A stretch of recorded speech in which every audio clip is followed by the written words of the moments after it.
Last month, we talked about 50 shades of headscarf. If that's really what you thought, you need to go back and watch it again.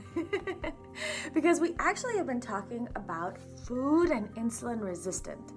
So let's give you a quick recap. Food is power, and it's information that influences the expression of your genes. It literally talks to your genes. Talk. Healing food gives us the ability to take back control of our own health. Yay, healing food! Boo, bad food! But everybody is different. Some things that work for others really might not work for others, right? But what they all have in common is inflammation, and that is the driver of chronic disease. So with that in mind, it makes sense to eat more of the foods that decrease inflammation and less or eliminate those foods that increase it, right? Whether you have a diagnosed illness or just want to prevent one.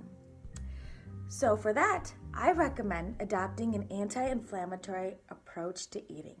Now this is not a meal plan, but it's actually a way of life. This is an anti-inflammatory lifestyle diet that enhances your metabolism to help your body function optimally. Because eating a plant-based, antioxidant-rich diet and minimizing toxic exposures all can lower inflammation. So guess what? No more calorie counting, woohoo! No, put that ice cream back because it's all about choosing the right foods in the right balance. So whenever you put food in your body, you need to make sure that it fits 3 criteria. I talk to my patients and my children about. You want to make sure that it keeps your gut happy. Yay! It regulates glucose and decreases insulin resistance and balances your hormone levels. Because remember, anything that causes insulin resistance can also cause inflammation, and then vice versa. Because remember, insulin resistance leads to rapid and premature aging, causes strokes, dementia, heart disease, cancer, hormonal imbalances, and so much more. And you can start seeing in young children. And you also want to make sure that it provides nutrient-dense ingredients because that is what your body really needs to help to heal from the inside out. Nutrient-dense foods, think of it as it creates resilience for your body. So, what are those foods that fit the criteria? Veggies, clean protein, and healthy fats. Woohoo! More fats! Woo! By focusing on a nutrient-dense foods in the right portions that keep your gut happy, your glucose balanced, and your balances your hormone levels and also helps to lower inflammation and optimize healing. What's better than that?